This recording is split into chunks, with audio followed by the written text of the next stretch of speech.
Ow.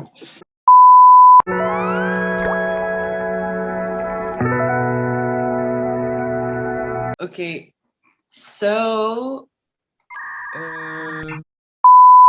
should we also get a cup? You know, it's just general. yeah, you should get a cup. You should get a cup. Okay, wait. 2 hours later. Does everyone have the seat? Does everyone have the seat? Yay! I don't have like. Oh wait, no, I Okay, have some. Wait. 3 hours later. Cheers! Cheers! Okay, then I'll start. Hi, everybody. This is chaem. My name is Amrita. Dinara, Hi, I'm Ambre, and today we're spilling the tea on gender representation and stereotypes in media. Yeah. Yay! Okay, so this first episode, we're going to be talking about gender representation in the advertisement industry and in video games, and especially how problematic it can be for consumers. I'm sure everyone already knows all these sexist advertisements in the 60s, 70s, and 80s. But in reality, it's still something that has been going on. And yeah, that will be the main topic of today. So we will discuss how brands represent different genders and how advertisers capitalize on femininity or gender identities in general to sell products. We'll also talk about the first groundbreaking influences within social media. So, the stereotypes and misleading representations are also very present in the gaming industry. To have a more deep analysis of these issues, we invited our first guest today, SERGE, who will talk about his own experiences and opinion on these different topics. Yeah. Let's spill some tea, shall we? Yay! Throughout the video, we're going to be talking a lot about the gender stereotypes and gender representation, so it would be better to provide a clear definition of those words. So, gender stereotype. Gender stereotype is a relatively fixed, overly simplified concept of the attitudes and behaviors considered normal and appropriate for male or female in a particular culture. Gender stereotypes often support the social conditioning of gender roles. While the term gender representation simply refers to the way in which males and females are represented in the social media. I feel like social media and society, okay, everyone knows that women have been misrepresented, have been sexualized, that we kind of always have been a minority, and it you can really see that in all the different kinds of parts, of the advertising. For example, hygienic stuff, for example, tampons and stuff. First of all, we have to pay so much every year, for something that we don't even choose to have. We don't want to bleed outside of our bodies for every once a month. And also how they would also always use blue liquid in the advertising, because actual blood, how reality is too shocking for people, which is super weird to me. What do you mean? It's really natural. It's what we face every month. Yeah, it's like advertisers try to hide the reality of what it can be, and it's the same with hair removal products. You never see a woman with actual hair on her legs. Yeah, and that's so disturbing. Why are you selling if you don't want to show it to the public? That's ridiculous. Yeah, it's so crazy. Even hair. Oh my god, we haven't even talked about this. Hair on women is shocking still to people. It's so weird. It's so weird to me. Hair is, I don't know, it's super crazy how it's considered unhygienic, not natural. A woman should not have any hair on her legs, on on her armpits, on her face. People are shaving their faces every day, because they think it's not nice to have a peach fuzz, which is naturally something that has to protect us from cold weather and things flying in your eyes and whatever. And it just, if you consider advertisement for hair removal, even for men, when it's about razors, it's about manly men who remove their hair with big razors, and for women it's blue razors, beautiful razors that it's delicate here. Like Yeah. Annie and Venus, and for men, it's like we're men. We have like big rapiers. And And- we pay like twice as Right. much for products as well. Yeah, and you know, I also kind of personally pick, I don't know, razors that are marketed towards men because I think they're like better in general. They remove hair just better. Yeah. So, It's and true. It's true. and the funny thing is when just, I don't know, women choose not to shave, not to remove their hair under their armpits or, you know, everywhere, they're just considered as like they don't take care of themselves. They are not really hygienic and just like, what do you mean? What do you mean by that? Yeah, I feel like they're also considered, first of all, like not to be hygienic, but also like a feminist. Like she's like a really angry vegan feminist, you know, like when people have, and you know, the whole image of being a feminist, like especially like also here in Korea, a feminist is like an image, and if you do not fit in that picture, like you cannot be a girly feminist. I feel like that is also like super disturbing thing that has not even been addressed a lot of the times, especially here. But whole the feminist concept is just also about like some women really don't understand, and some girls like really don't understand the whole concept of being feminist, and they just go out and they say like they literally roar that they're feminist. And you know, I think those kind of people really quite not aware of the core elements. What is the being feminist is? It's not always about, you know, screaming and just, you know, demanding rights. It's just, you know, about equality and just being rational human beings. If you're a rational human being, you are kind of logically feminist. So yeah, it's just basic human rights. Like I feel like because of how feminists have this image of like crazy women who want to kill men and everything, now like women are actually fighting each other, saying, no, I'm not a feminist, I'm not like these girls. And it's pathetic because we should all be feminists, even men, because it's just basically like equal rights. It's not like lifting women over men. It's just them being the same. And as we touched up on the topic of feminism, let's define the word feminism. So, feminism is a belief in and advocacy of the political, economic, and social equality of the sexes. So, it's not all about the angry women, but it's rather about the belief that men and women should have equal rights and opportunities. Yeah, but I feel like, you know, the fact that some people consider being a feminist like going in the streets when you're like, I don't know, and shouting that men are trash and stuff. And that's like a really wrong image of feminism.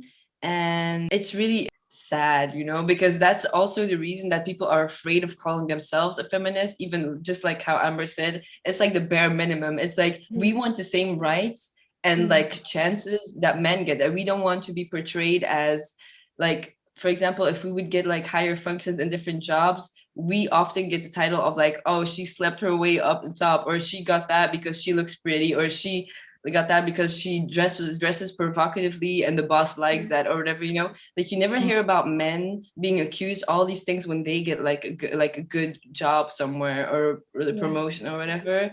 And this is like this whole conversation, even though we're talking about feminism now and it's not like directly related to gender representation even, but it still is, because it's like rooted in media. I think it played a really huge role because we live in a patriarchal world, and they kind of twist and turn women's words and just make them appeal as being part of the feminist community, is just kind of saying that you hate men, but while actually it isn't.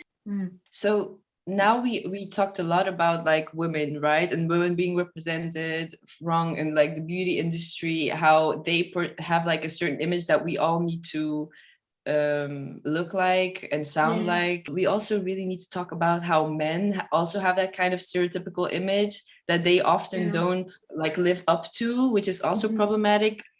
For example, you know, the plus size women, curvy women are already like, now they're coming up, they're being represented in the beauty and fashion industry and social media. But I feel like plus size men and curvy men are still not that much represented. And sometimes we do focus a lot on females, while male, like talking about feminism, males are also really important, and they also need to like feel included in society. And also I think like there's also a part like in patriarchy and like in sexist ads that plays on the role of men that should be like, as I said with the razor and everything, manly man, because the woman needs to be like sexy and everything, but the man also has to play its part of like the leader of the family. And it's also very toxic for men in general who don't want to be masculine all the time, or like the manly man. Some of them don't want to be. And I feel like that's also a big part that plays on their conscience too. Yeah, as Amber said, toxic masculinity, which can be really limiting for the male people too. And it's just, do you guys remember I have sent you the TED Talk if you watched it? It was just basically about the really famous, sexy, masculine actor who was always playing the roles of those, as I said before, masculine characters, but just really in control of their lives, confident, independent, rich man, you know. And he just said that for him, being represented as this is just also kind of troublesome because he feels like in real life he's not quite that kind of character that he's playing. And for a man nowadays it's really hard to open up, just to basically talk about their issues, because media is constantly saying them that you can't cry, men don't cry, you men should be, you know, strong, men can't really express themselves, but they are also kind of human beings and they need some kind of support too. And because of that toxic masculinity in media, it's really hard for them to express themselves. Roles don't represent the kind of man I am in my real life. I've been pretending to be a man that I'm not my entire life. I've been pretending to be strong when I felt weak, confident when I felt insecure, and tough when really I was hurting. I think for the most part, I've just been kind of putting on a show. But I'm tired of performing. And I can tell you right now that it is exhausting trying to be man enough for everyone all the time.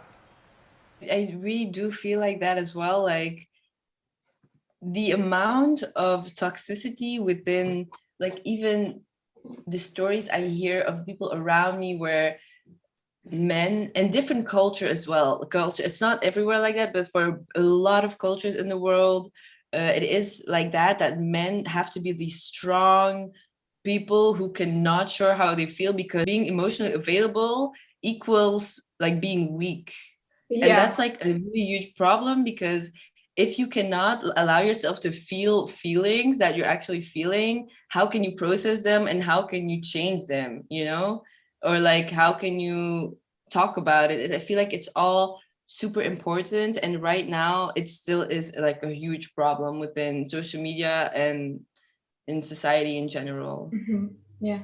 In ads, basically, advertisers really use the narratives, you know, putting the women, the female characters and the male characters into narrative for the audience to comprehend well, I think. You know, in real life, we also face sexism. The same is true in the male case. But in advertisers, to make it really understanding for the audience, I think they even exaggerate what is happening, you know, the sexism stuff. This is just about just selling the product for the just commercial solely purposes. You know, in our country, they say even if this is the bad PR, is just a PR. You know, bad PR still counts as a PR. So even if they are being famous because of their sexist ad, their name, the brand name, is still being put on the articles, still being put on the news, still being put on the social media platforms.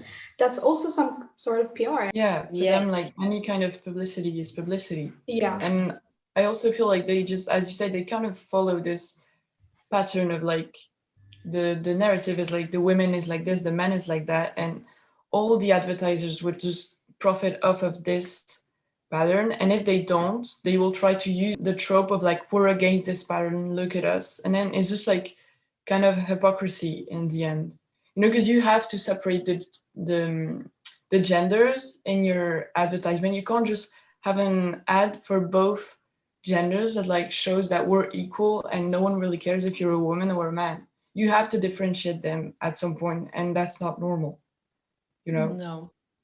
And also I feel, you know, how now we're talking about marketing, now we're talking about advertising, how like marketing agencies and really big brands in general really use Pride Month, Black History Month, the LGBT community in their advantage, and they're like, yeah, okay, we're all about inclusive, being inclusive. We care about all genders and whatever. But then after Pride Month is over and they implemented that in their marketing, oh, suddenly they're like, they don't even know like who LGBT who like they don't even care anymore. It's just because it's super trendy and hip for them, and they really play into that. But after it has been invented for them, like they literally don't care anymore, and that's also super sad about it, you know. I don't know if you've seen, but like most brands on Instagram during Pride Month, they would put like the rainbow on their profile picture, and then on June the 30th, they would take it off. When they like actually have to speak up about, you know, important issues as was happening with the Black Lives Matter or Asian hate crime, they not really brands were kind of talking about it. It's just, I personally didn't see any, you know, post from the brand's official pages where they dedicated some kind of, I don't know, post an article about, you know, Asian hate crime, because I just wanted to see the support as an Asian from the brands famous, because they have a voice, they have an audience. I also feel I wanted to say something. I want to react on what Dinara said, like about the TED Talk, where the guy was like being always had to play these like certain roles in movies and series where he has to be this masculine, strong man, you know, and where his gender was immediately like defined. I feel like Pose, like the Netflix show, and Sex Education, both were like really groundbreaking on if we're talking about gender representation and for people of color, and especially for the trans community, if I'm talking about Pose, because they were like portraying the 80s and 90s ballroom culture in New York. And I just wanted to really like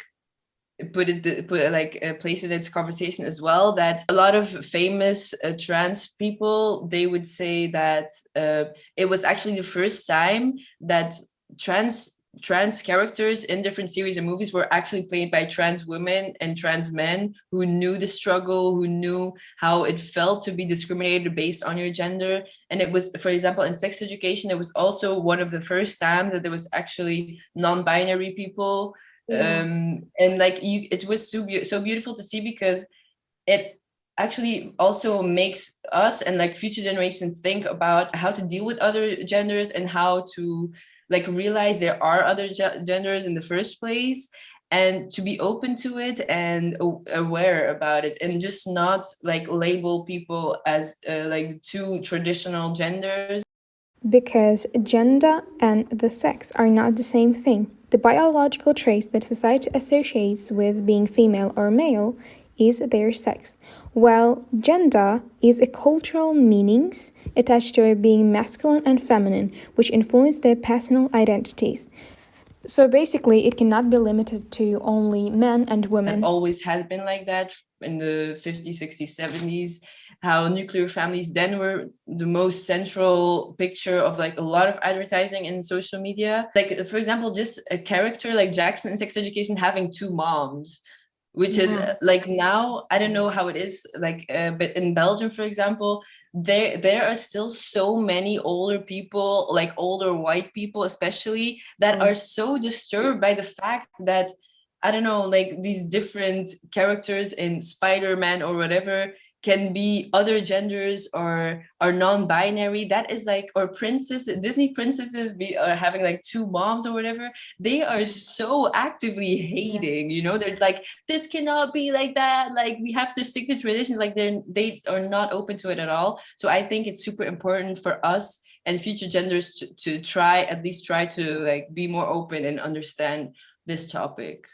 Yeah, and especially like to come back to like advertisement and gender representation, these different ways like that people express their gender, like transgenders, gender fluid people, non-binary, they're never in advertisements. Like they're not in commercials, you can't see them. And like it's not even a question that is asked, I think, in like publicity.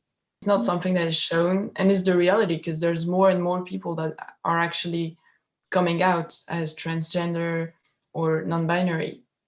and I feel like they should be represented as well. So like in the game industry, female characters and as well as the male characters are kind of represented as really seductive, particularly females. I just, in general, they are trophies for men to collect kind of in games, They don't have like really sole purpose for them just to exist. They kind of go in pair with the man characters, if it's possible to say so. And I think the first female protagonists were started with the Lara Croft. Yeah, to say like most characters, whether they're like leading characters like Lara Croft or background characters, when they're women, they're all perfect. Lara Croft, like she's ripped, she has like curves, but she's thin, like she's perfect. And women don't look like this, especially when they're running around all the time. And like men have six packs. It's always like it still follows the trope of like the super feminine woman and like the super manly man. Yeah. And like every character in video games, you don't see any plus size characters in video games. Like I can't think of any like this. Yeah. And it's like in the video games, the female characters really don't have any clothes. They do have just underwear and just like yeah, and some of them. It's really kind of over-sexualizing women by it's like where are the clothes? What do you mean? And they justify that they have no clothes by saying that their majority of the audience are the males. But statistics say just they differ just 8%. So 42% are the female players and the 52. What was going to be? Wait, 58. 58. 48. 58, yeah. So it's just that there's not much of a difference. I feel like, like women are super like objectified in video games and the video game industry. Yeah. And, in general as well, like how Dinara just told us, like, how like the women there aren't wearing a lot, so it's linked to women in real life not wearing a lot, so them being sexualized in manners that they don't want to. Like when women go out and they're dressed a certain way, like men would say like, oh yeah, like she wanted it, why would you wear that if you didn't want to, like, and they just don't realize like we can like it could be the case that we want to be sexualized, but the problem is that we choose when we want to be, like, how we dress is not related to how we want to be treated. Like when we go out and we look hot, like sometimes we just want to look hot and like go out and dance with our friends. Like it doesn't have anything to do, because males are so self-absorbed that they really think that everything we do is for them. And it's really disturbing how also proverbs that like behind every man there's this woman, like all these kind of things that are all in relation to males in society is it's really hard and disturbing to me. It's just victim blaming nowadays even still a thing, but we still live in a patriarchal society where just males were really able to create that kind of shape, that kind of society, that even they are the ones to blame. They can really twist and turn words and make the victim the one to blame. And it's so mind-blowing, honestly. It's so mind-blowing, I swear. When in the gaming industry females want to create a better representation, they just want to be part of that video gaming community where the females are not just sexualized, they also have their own roles or purposes. And Anita Sarkeesian was the female scholar who wanted the better representation for the female characters in the video gaming industry. Back in 2009, Anita Sarkeesian started making videos applying basic feminist analysis to her favorite things, like video games, and posting them to her website, Feminist Frequency. Sometimes Black female characters are exotified entirely through clothing that simultaneously sexualizes them while also evoking racist stereotypes. She found herself subjected to a relentless and coordinated campaign of harassment, threats, and doxing, including this video game where they beat her face into a pulp. It really did not end well for her, because she has received lots of death threats. She even had to move out from her house because she was really threatened by men in the gaming industry. She said that she received daily death threats that someone just gonna end her life. She said that the comments were really violent. And is this what we get for the just wanting a better representation, just for wanting an industry to create better narratives for females? It's just what we get, kind of. I feel like they're just threatened a lot of the time, Yeah. And they just like feel like, oh my God, women are taking our power. That's maybe how they think. And then, yeah. Yeah, because I feel like there's this image that mostly men play video games, and then like it's also boosted in the video games themselves, because like the most famous one can be like war games, or where you have like just male characters shooting at each other. That, like, to be honest, I don't know many video games, so I don't want to say to generalize or anything. Yeah. But I know like that most of these games are like these types of action games, and so it internalizes the fact that only men can play them, and so in the video game community, women are not accepted. And it was like, as you said, Dinara, they're like hated for it. So I feel like that's bad. But I think we as a consumer, we have also the role to play. It's the main role we have in this industry, because we can really choose, should we support this game if the game is really sexist? And it's just, we have the ability to choose and to not support those kind of games, and to rather to support the games that have created different narratives, have really represented different genders well, and we have the ability to help or to make or to break their business. So I think we as a consumer should really think about it. Yeah, and we're still half of the global population, so I feel if we consciously choose the things that we want to create awareness around and the things we want to support, we can make a really huge difference. So that's why it's important to have conversations like these and discuss these kind of topics, because I know like they're super hard, but nothing's going to change if we're not going to have hard conversations, Yeah, exactly. So now we're going to be meeting our guest, Serge. And also, we would like to apologize for not asking their pronouns beforehand, because only later on we knew that Serge goes by they, them, and not he, his. Oh, hey! Hi, oh my gosh, it's a lot of people. Yeah. Hey, thank you for being here. Yeah, pleasure. Okay. So we're so happy to have you as our first guest on this. And by the way, this is Dinara and Ambre. Hey. Hi. Hello. Hello. Hello. So maybe we could like get to know you a bit better. First of all, you can tell us a bit about yourself, like. A little bit about myself. Okay, so first of all, hi, I'm Serge. A lot of people call me Serge. Simply because I'm gay as well. I'm 29 years old, and yeah, I've been residing in South Korea for the past 3 years. I'm an English teacher, and yeah, I'm from South Africa in Cape Town, sunny Cape Town. Cool. Okay, perfect. That's so nice. We want to play like a little game before, just to get a bit more, since you're like so just like would you rather. So Dinara and Ambre will ask you a bit of like a couple of questions, like one or the other, and then you can just answer like which one you would rather, Yeah. All right, first one, party or Netflix? Oh. I would say Netflix. Oh. Okay, Hongdae or Itaewon? Itaewon. Oh. Yeah, I'm also Itaewon. Day or night? Excuse me? Day or night? Oh, day. Definitely day. Okay, Kimbap or Bibimbap?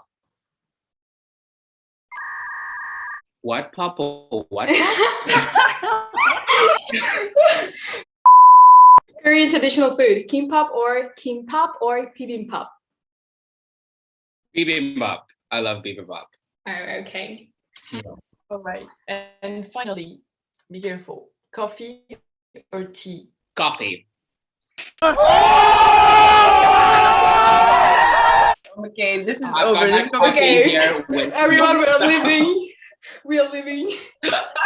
yeah.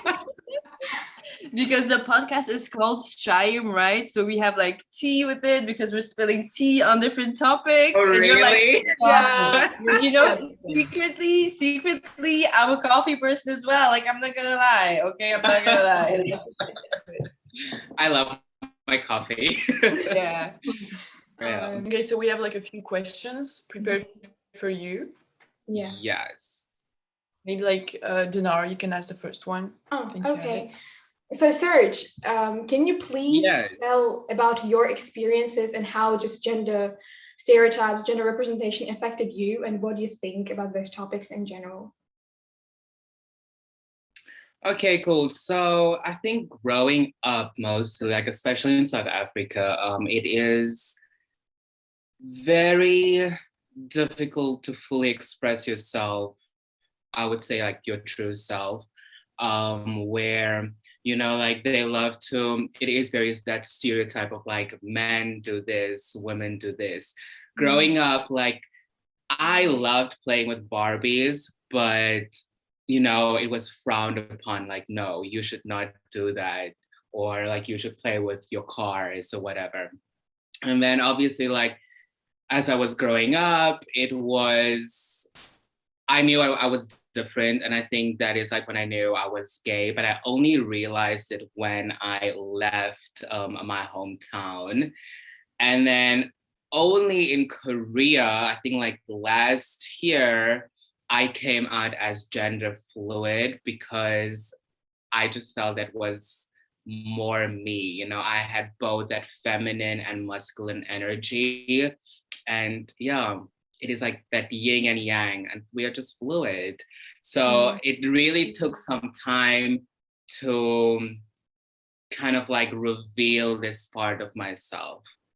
Yeah. Did you feel comfortable coming out in South Africa, or like in general? In South Africa, coming out as gay is fine. I think it's like the only country in Africa where being gay is okay. And my parents, they fully accepted me. My friends, they fully accepted me.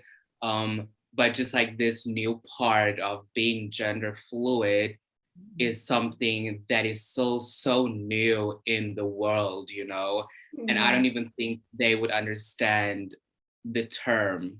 So yeah, it is. I don't know how it's gonna go down. Yeah. And maybe do you have like ideas of what you want to change and like the flaws of gender representation in the media? I would say inclusivity. I think people need to show more of everything. I think the media is such a powerful tool, but they keep it very restricted. And I think back in the day, like females, if we looked at like the basic like men and female, like females, they also, my understanding is that they weren't shown as much as their counterparts, where some men would dress up as females to portray the female roles. So these days, I feel like it should be the same for trans people, like I feel we need to see more trans people. We need to make it more, how can I say, we need to have it visible, like so people can understand, like they are also part of us. It's not just like a case where, oh no, like that is something else, or it is I don't even know what the word is. Like alienated, kind of. Yeah, there we go. It's like they are alienated because Yeah. they're still humans. Everybody is here for a human experience. So get into it or get over it, Yeah. Like you were talking about how like trans people need to be represented and not by like men or women dressed up, and like for example, Pose, you know, the Netflix series was like one of the first Netflix series where like trans people were actually represented, and they actually felt like, wow, this is the first time that I can actually see someone on my screen that I can relate to, that has like experienced a lot of the same things that I have, you know? Yes. And also, it's not just about being seen, it's about being heard, I feel. And they need a voice because they do have voices. And I feel the media just does not give them that opportunity to fully voice, you know, their stories. And I think, yes, with Pose, that is a beautiful example. And you know what? I feel we are moving in the right direction because right now, you know, being gay, I grew up with, you know, Will and Grace. That was my first ever gay representation that I saw on television. I feel like maybe that is where Pose is right now. Maybe that is like the plan that is being, or the seed that's being planted. So hopefully we will see a lot more of it in the media. Yeah, exactly. I really think we are moving in the right direction now, like, which I'm happy for. Do you have any advice for the younger generation concerning like the media and gender representation? I would say to surround yourself with everything that you like. You know, like I think as the younger generation, I literally see them as sponges. And if you can absorb as much as you can at a really young age, that sponge, and I mean, it gets hard. So if you are filled with positiveness, you know, it will stick around in you. And I think they just need to look at the positive in everything, like surround yourself with positivity and watch things that has a positive effect on you as a human. Yeah. So now you kind of gave an advice for the younger generation, but what would you tell to your younger self, to yourself? To my younger self, would he be proud of you if he looked at you right now? Absolutely. I would just say that, you know what, life might be a struggle. It might be difficult. People that won't understand you always, but just be true to who you are and let that light shine on everybody else. And they will eventually see, you know, the shadows that were once dark. They will come to see the truth in all of that. Yeah. Wow.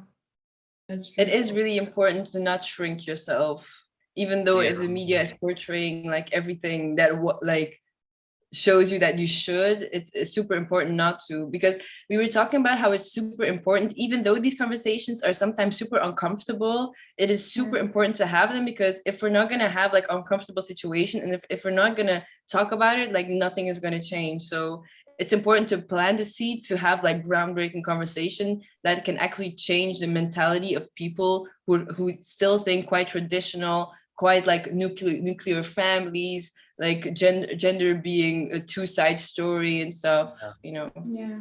No, I truly believe that, you know, it is a conversation, and it doesn't matter how uncomfortable it is worth having. Yeah.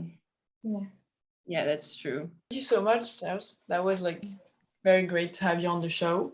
I think maybe yes, thank you so much for having me. I thought it would be really nice to have you, since you're like also super open and you're super comfortable on screen as well, you know, so it really flows a conversation when we're having we liked your energy, like even time you just came, you're just throwing it. It's just hello everyone.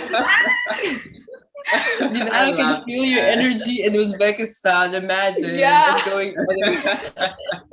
I love that, and thank you for asking me to join you guys today. Of course, no problem. It was really nice to hear your side of the stories and your experiences. Yeah, thank you. Okay, thank you so much for coming. Thank you, guys. Bye-bye. Enjoy your day. Bye. Goodbye. Thank you. Bye. he's such a nice person. I can't. Yeah, he's such a really nice person, and he's super open as well. All right, So what do we think? Get the join tea. us. Get the tea. Okay. Today, guys, we did a great job. Amazing. Yeah, it was such a great discussion. Cheers to us. I'm proud of us, y'all. I'm proud of us. Like, first episode down. I don't know what she's chugging her tea. She's chugging her tea. Amber. I think it was a really informative and interesting conversation we had, and I'm super happy with our guests as well. I'm super happy we had them because they were like really. It was really nice to have a source directly related to our topic. Yeah.